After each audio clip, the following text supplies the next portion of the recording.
할렐루야. 우리 좌우에 계시는 성도님들과 한번 인사하겠습니다. 참 잘 오셨습니다.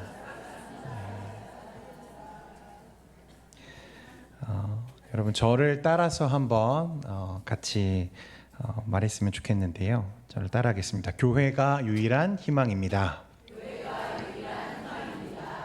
복음이 유일한 희망입니다. 할렐루야. 여러분 진짜 복음이 또 교회가 이 세상의 유일한 희망입니까? 어째서 복음이 이 세상의 유일한 희망일까요? 왜 오직 교회만 이 복음이 유일한 희망이라고 말하는 걸까요? 오늘날 교회가 이렇게 힘을 잃어가는 것 같은 이 현실 속에서 또 상황 속에서 이런 말이 어쩌면 조금 공허하게 들릴지도 모르겠습니다. 하지만 여러분 이것은 변함없는 사실입니다. 교회는 그럼에도 불구하고 이 세상의 유일한 소망이며 희망입니다. 왜냐하면 여러분 이 복음만이 아직 실패하지 않았기 때문에 그렇습니다. 소위 사람들이 기대하는 철학이나 정치, 이데올로기, 우리에게 더 나은 세상과 미래를 제공해 줄 거라고 기대하고 여겼던 그런 노력과 시도들이 우리 인류 역사 속에 무수히 많았죠. 수많은 제국들이 일어났고 엄청난 강한 권력들이 그 자리를 차지했고 또 나름 한 똑똑한다고 하는 철학자들이 자신의 생각과 사상을 개진하고 펼쳐왔지만 그 어느 누구도 성공하지 못했다는 사실입니다. 또 세상에는 많은 종교들이 있고 각자의 교리와 또 뜻을 품고 일어나서 자신들의 교리를 전파하고 주장하지만 여전히 그 안에서 우리는 희망을 발견할 수 없었던 거죠. 목사님, 그렇다면 기독교도 사실 마찬가지 아닙니까? 지난 2000년 동안 기독교도 무수히 시도되었지만 여전히 세상이 이런 모습인 걸 보면 정확히는 요지경 세상인 걸 보면 기독교도 사실 실패한 것 아닙니까? 라고 물을 수 있을 것 같아요. 체스터튼이라는 분이 이런 말을 했습니다. 기독교는 시도된 적도 부족함이 드러난 적도 없다. 다만 어렵다고 여겨져 시도되지 않았을 뿐이다. 마틴 로이드 존스 목사님은요, 기독교가 한 번도 시도된 적이 없다고 말합니다. 시도된 적이 없으니 당연히 무엇도 없는 거죠? 실패한 적도 없다는 거예요. 아니 뭔 뚱딴지 같은 소리입니까? 교회가 이렇게 많은데 기독교가 시도된 적이 없다. 여러분 이게 납득이 되십니까? 이게 이해가 되시나요? 자, 여러분 제가 이렇게 한번 묻겠습니다. 여러분 진짜 교회가 무엇입니까? 진짜 교회. 여러분 기독교는 뭐죠? 아마 이렇게 질문하면 우리 머릿속에 아주 복잡하게 스쳐 지나가는 여러 가지 내용들과 진술들이 있을 겁니다. 교회는 이런 곳이지 또 저런 곳이지, 그래 기독교는 이런 거지, 많은 내용과 가르침들을 우리가 말할 수 있고 우리 머릿속에 떠오를 거예요.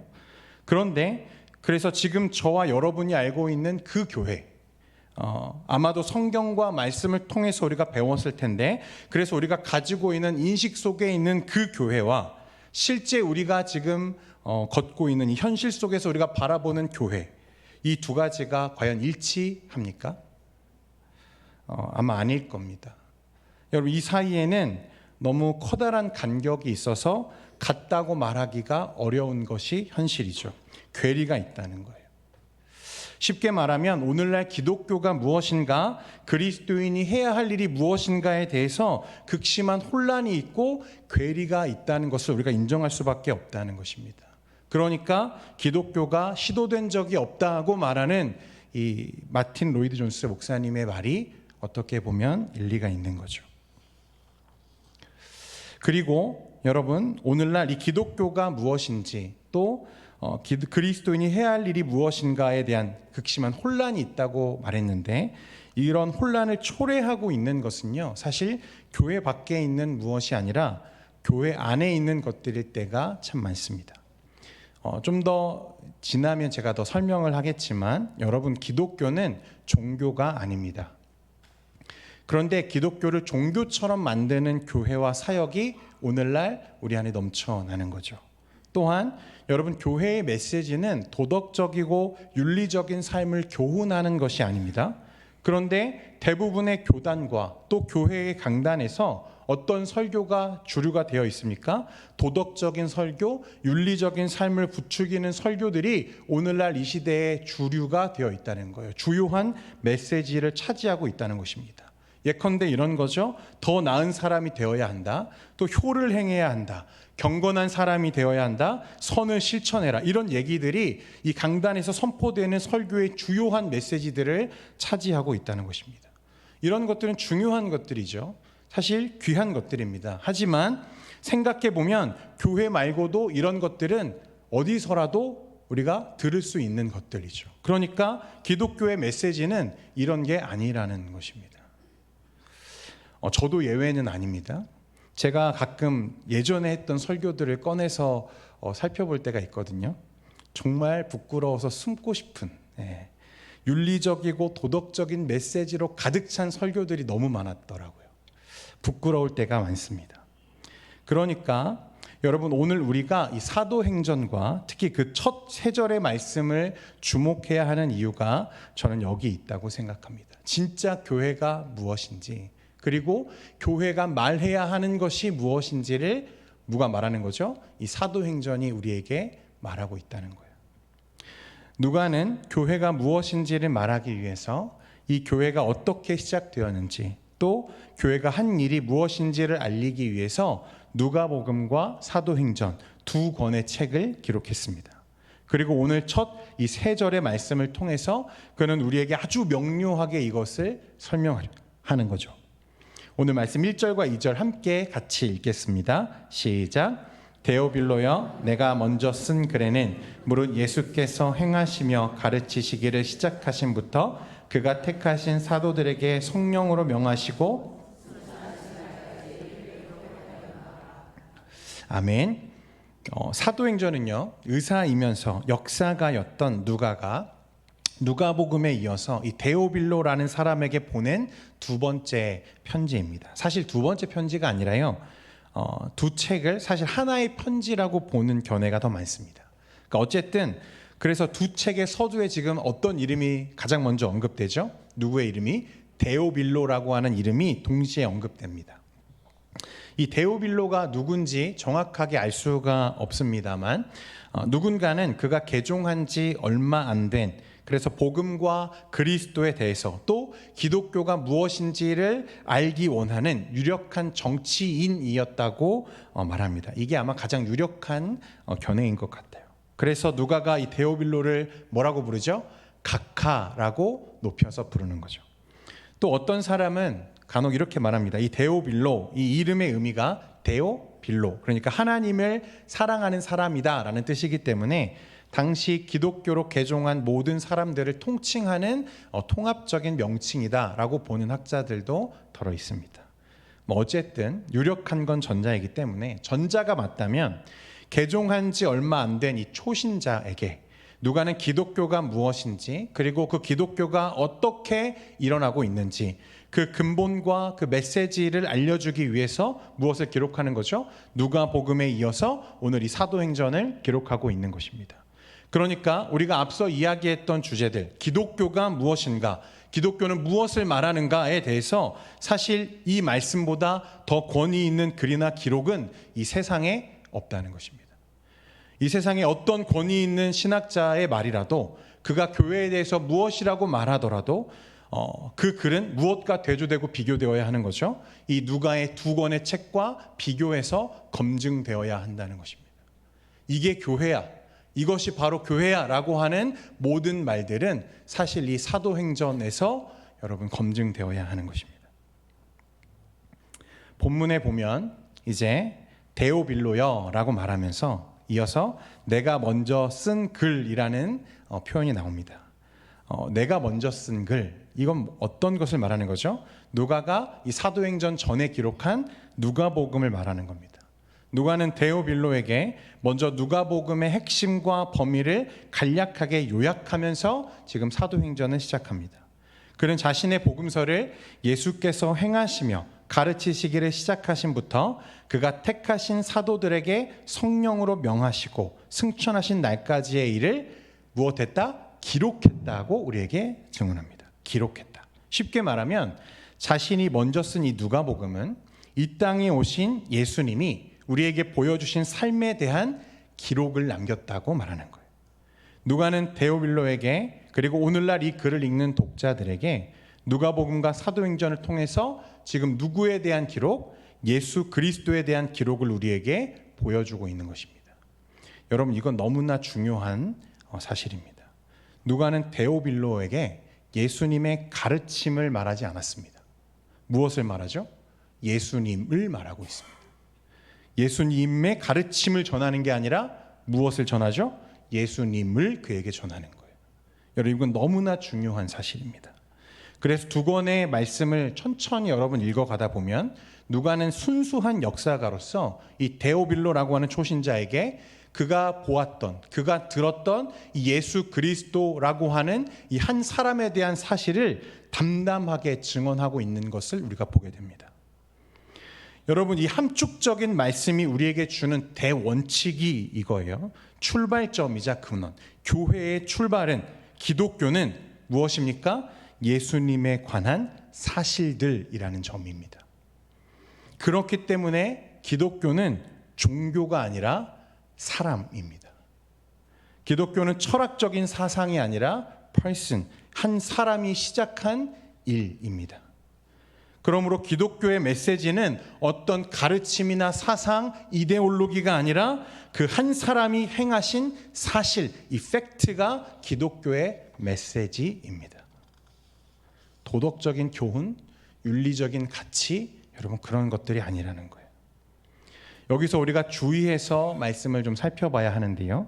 누가는요, 예수님의 삶을 설명하면서 어떤 단어를 강조했냐면 이 행하시며라고 하는 이 행함을 가장 먼저 그의 동사로 지금 사용합니다.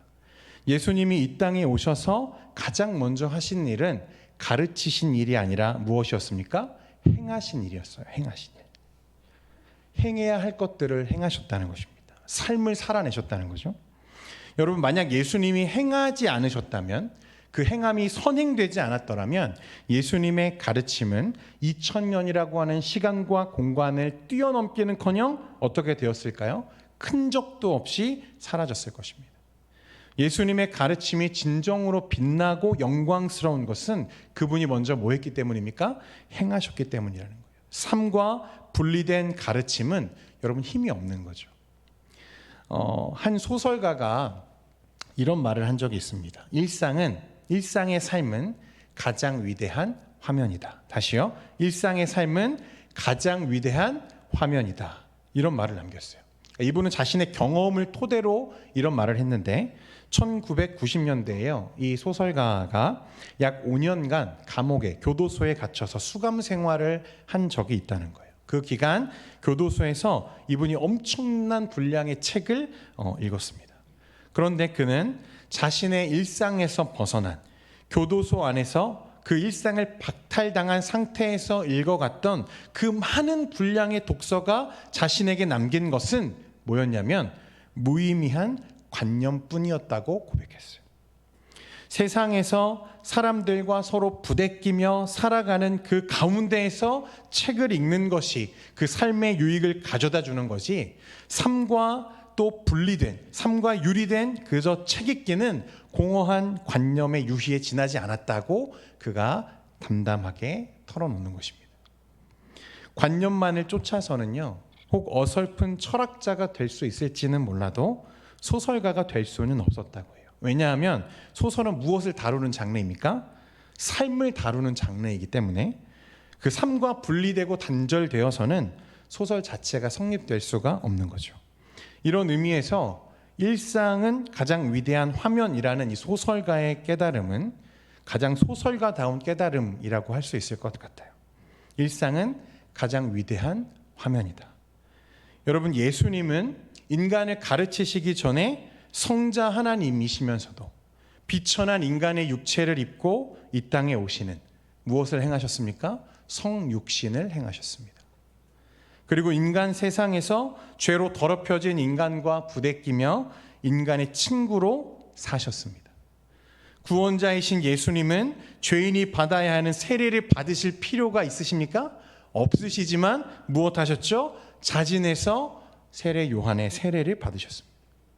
예수님은 아버지께 구태여 기도할 필요가 없고 아버지의 이름을 빌릴 필요가 없지만 예수님은 땀이 피가 되도록 아버지께 기도하셨습니다. 이처럼 우리 주님의 삶은 인간을 섬기고 사랑하시는 삼위일체 하나님을 보여주는 가장 위대한 화면이었다는 거예요. 그렇기 때문에 그 뒤에 따르는 이 예수님의 가르침, 그분의 외침이 공허한 관념이나 유희가 아닌 사람과 세상을 살리는 하나님의 말씀 그 자체인 것입니다. 여러분 자녀들을 다 키워보셨기 때문에 잘 아실 거예요. 자녀들에게 부모의 말이 힘이 생기려면 어떻게 해야 됩니까? 부모가 그 말대로 살아야 되는 거죠. 부모가 행하지 않으면서 하는 가르침은 아무런 힘이 없습니다. 본인이 효도하지 않으면서 효도해라. 본인이 사랑하지 않으면서 사랑해라. 본인은 게으르면서 부지런해라. 아무런 힘이 없다는 거예요. 우리 자녀들도 한두 번 들어주는 척은 하지만 그런 관념적이고 유희적인 얘기들은 그들의 삶에 아무런 영향을 끼치지 못한다는 것입니다. 마찬가지죠. 예수님에 대한 이 말씀이 2000년이 지나서도 여전히 우리에게 강력한 영향을 갖게 되는 것은 주님이 먼저 행하셨기 때문이고 교회의 메시지가 역사 속에서 가장 강력하게 그 힘을 발휘했을 때는 그 행하신 이 팩트, 사실들이 사람들에게 선포되었을 때가 가장 강력하게 역사한 때였다는 거예요. 예수님은 사랑하라고 하기 전에 사랑하셨습니다. 믿으십니까? 예수님은 우리에게 거룩하라고 하기 전에 완전히 스스로 거룩하셨습니다. 예수님의 행하심 그 절정, 여러분 그 목적이 무엇인지 우리는 너무나 잘 압니다. 예수님의 행하심이 향해 있는 그 목적지는 십자가였고 그 위에서 우리를 위해 대신 죽어주시는 거였어요. 예수님은 당신의 생명을 던져서 하나님 나라에서 완전히 배제되어 있던 죄와 허물로 죽었던 우리를 살리는 것에 매진되어 계셨습니다. 이 일을 위해 예수님께서 이 땅에 오셨고 예수님의 전생에는 이 일에 집중되어 있는 거죠. 예수님께서 당신이 누구인지 우리에게 먼저 가르쳐 주시고 우리가 이해한 다음에야 우리를 위해 당신의 생명을 내어놓으신 게 아닙니다. 예수님은 이미 2000년 전에 우리를 위해 십자가의 제물 되심으로 자신의 생명을 먼저 우리에게 주셨고 제물 되어 주셨습니다. 그리고 2000년이 지난 지금 당신이 누구이신지 우리에게 지금 가르쳐주고 계십니다. 그래서 예수님의 가르침은 공허한 관념이 아니라 힘없는 메아리가 아니라 우리의 생명의 원천이고 그분의 삶 자체가 우리에게 복음인 것입니다. 여러분, 예수님 자체가 교회이고 예수님이 복음이고 예수님이 시도되어야 할 기독교입니다. 본질이자 생명이세요. 예수님을 빼고서는 아무것도 이해할 수 없고 예수님 없이는 아무것도 이룰 것이 없다는 말입니다. 이것이 기독교이고 이것이 기독교의 메시지입니다. 사도행전을 읽다 보면요, 우리는 제자들이 항상 예수와 또 그의 몸의 부활을 전파했다는 사실을 계속해서 반복적으로 보게 됩니다. 그들은 무엇을 전한 거죠? 자신들이 본 것을, 자신들이 목격한 것을 그대로 있는 사실 그대로 전했다는 거예요. 사실을 전했어요. 그래서 교회와 성도를 말씀은 뭐라고 말합니까? 증인이라고 부르는 거예요. 저는 교회가 해야 할 일이 이것이라고 확신합니다. 증인되는 것.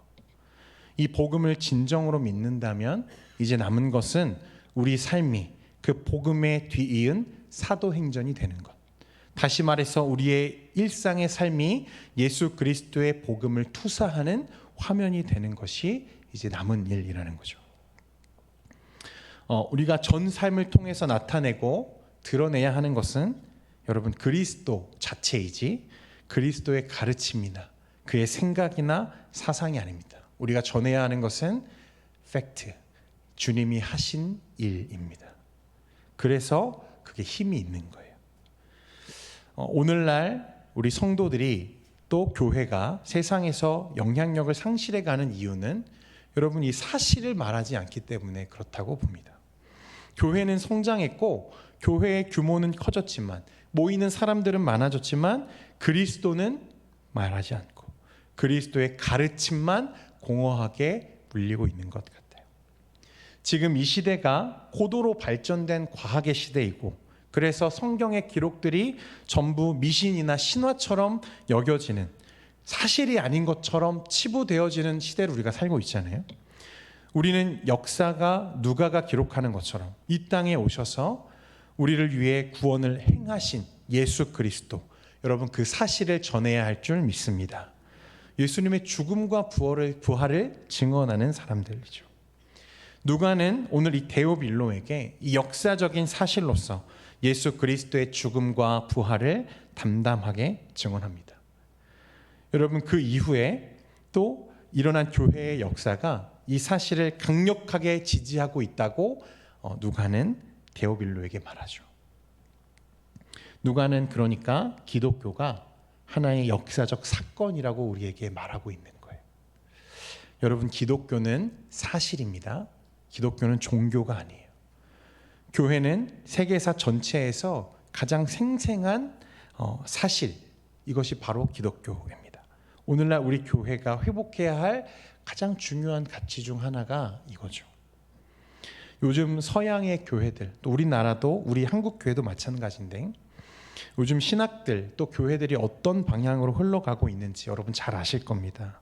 성경이 하나님의 말씀, 정확무오한 하나님의 권위 있는 말씀이라는 사실을 인정하는 교단과 교회가 여러분 이제 거의 남아있지 않습니다. 몇 개 없어요.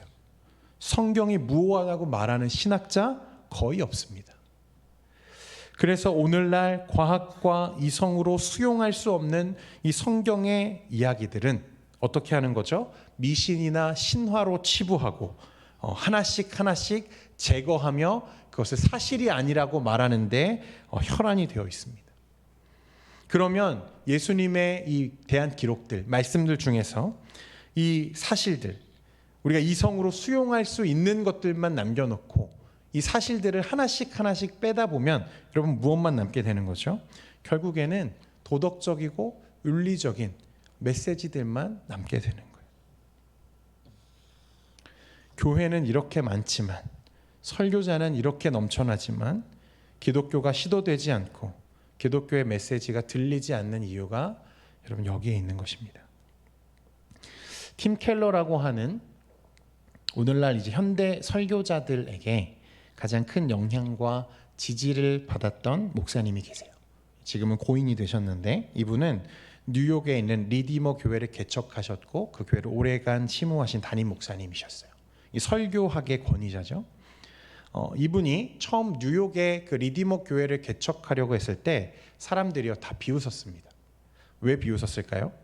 뉴욕이 어떤 곳입니까? 오늘날 이 시대를 대표하는 이 문화의 발상지, 가장 화려하고 가장 발전된 문화와 교육이 시작된 곳이라고 말해도 과하지 않은 이 상징적인 도시가 뉴욕이죠. 그래서 그가 교회를 개척하려고 했을 때 사람들이 막 말렸어요. 뉴욕에는 안 된다는 거예요. 그것은 과학과 문화의 도시이기 때문에 기독교와 교회의 구시대적 메시지는 결코 자리 잡을 수 없을 거라고 사람들이 말했습니다. 그런데 결과는 어땠습니까? 서울의 교통체증은 비교할 수 없을 정도로 복잡한 그 뉴욕 항복판에 세워졌던 그 리디머 교회는 오늘날 6,000명 이상이 모이는 대형 교회로 성장했습니다. 이 팀 켈러 목사님이요 이렇게 말했어요. 오늘날 교회가 어려운 것은 시대가 그런 게 아니라 교회에 복음이 없기 때문이다. 아주 우리의 마음을 강하게 도전하는 메시지라고 생각합니다. 여러분 기독교는 한 사람에 관한 것이고 기독교의 메시지는 그 한 사람이 시작하신 일, 그 사실을 말하는 거예요. 교회는 오직 그것을 증언하는 모임입니다. 예수님의 죽음과 부활, 그 사실이 오늘 우리에게 어떻게 역사하고 있는지 말해야 하고 우리는 그 사실에 증인되어야 할 줄 믿습니다. 계속해서 3절 말씀에 보면요, 같이 읽겠습니다. 3절 읽겠습니다. 시작. 그가 고난받으신 후에 또한 그들에게 확실한 많은 증거로 친히 살아계심을 나타내사 40일 동안 그들에게 보이시며. 아멘. 예수님의 순환과 부활, 그리고 40일간 제자들과 동행하시며 하나님 나라의 일을 말씀하셨다. 누가의 기록에 의하면 예수님은 며칠 정도 제자들 곁에 머무셨습니까? 40일 정도를 특별 방문하셨죠. 부활하셔서 하나님 우편에 바로 가지 않으시고 그렇게 하지 않으시고 승천하시기 전까지 제자들과 함께 하셨습니다. 그것은 승천하시기 전에 반드시 해야 할 일이 있었기 때문에 그랬습니다. 첫째는 자신이 부활했다는 이 확실한 증거를 제자들에게 남겨놓는 일이었을 거예요. 그들이 3년 동안 따라다니던 이 예수 그리스도, 십자가에 달려 죽은 그분이 다시 살아나셨다는 사실을 의심하지 않도록 그들 앞에 나타나셨고 반복적으로 보이셨습니다. 내가 바로 십자가에 달려 죽은 예수야 라는 사실을 보여주는 거죠. 둘째는 제자들이 예수님의 사역, 곧 하나님의 나라의 일을 계승하게 하는 것이었습니다. 그래서 40일간 제자들에게 무엇을 말씀하셨다고 말하죠? 하나님 나라의 일을 말씀하셨다는 거예요. 이건 우리에게 중요한 방향을 보여주는 것입니다. 예수님께서 시작하신 이 하나님의 일이 앞으로 어떻게 전개될지를 말하는 거죠. 여러분, 누가복음에 이어서 자신이 진술할 두 번째 책이 이제 예수님의 승천 이후에 대한 얘기들이잖아요. 그러니까 이제 예수님은 더 이상 어디에 계시지 않는 거죠? 제자들 곁에 계시지 않지만 이제는 누가 그들과 함께 계시죠? 예수님이 보내신 성령이 그들과 함께 하시죠. 주님은 이 성령을 통해서 주를 따르는 자들에게 행하시고 가르치시는 것을 지금 계속하고 계시다는 것을 오늘 누가가 우리에게 말씀하고 있는 거예요. 그것이 데오빌로에게 누가가 이 복음서에 뒤이어서 이 사도행전을 기록하고 있는 동기였습니다.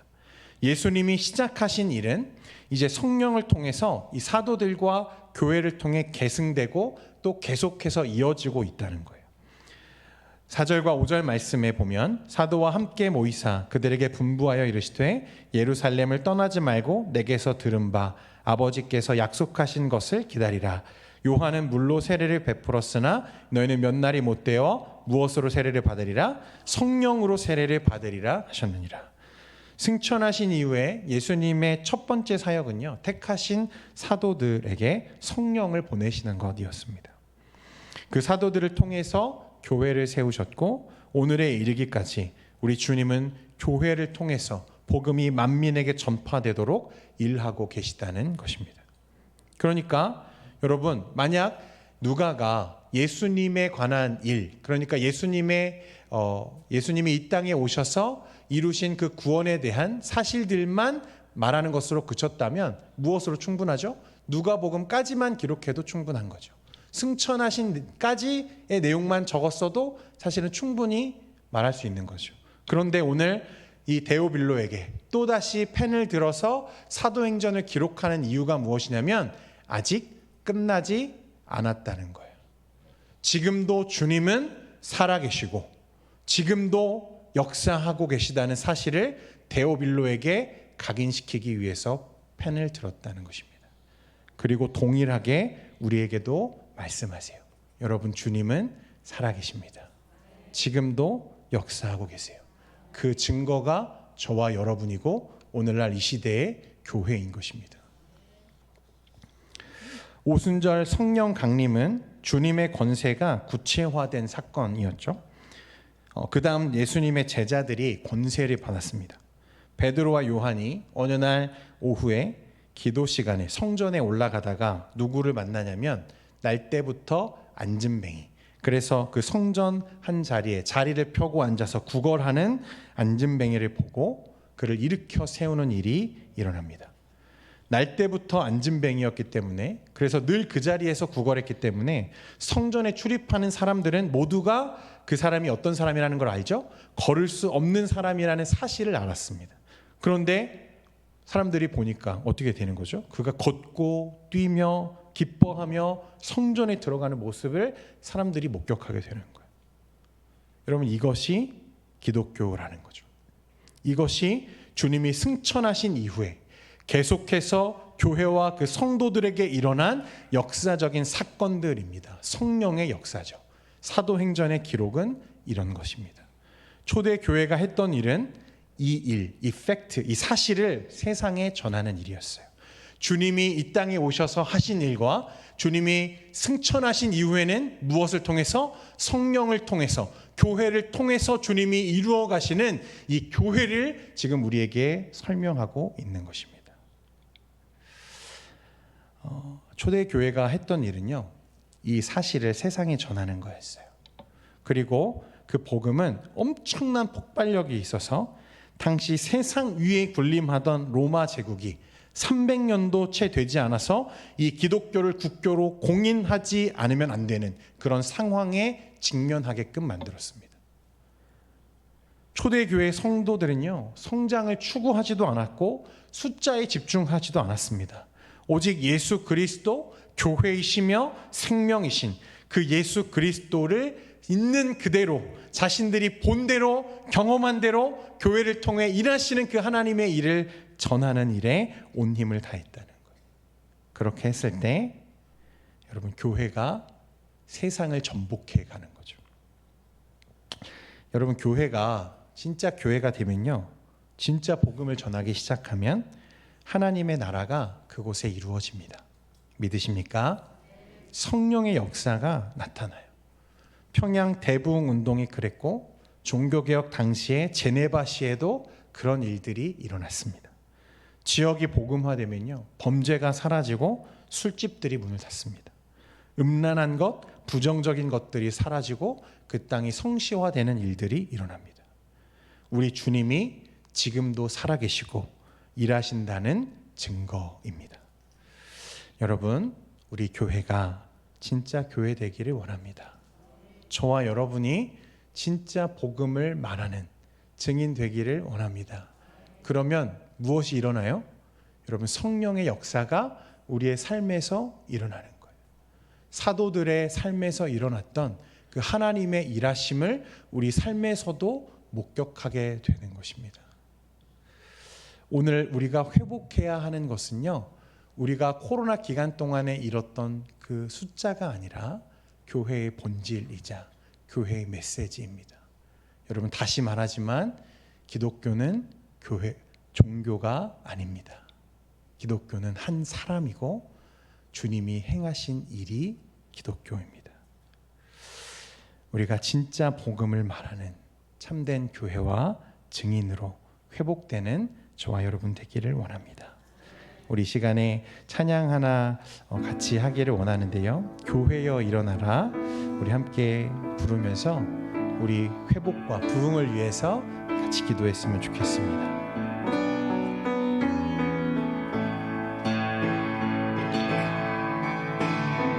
교회여 일어나라, 주께서 부르시니 두려움과 실패 내려놓고 교회여 일어나, 교회여 일어나라, 교회여 일어나, 주께서 보내시니, 주께서 보내시니 우릴 부르신 삶의 자리에서 교회여 일어나라. 우린 세상의 빛, 하나님의 편지, 주의 교회를 통해 세상이 주를 보리라. 일어나라, 일어나라, 아버지 사랑으로, 아버지 능력으로 서로 하나 되어 그 빛을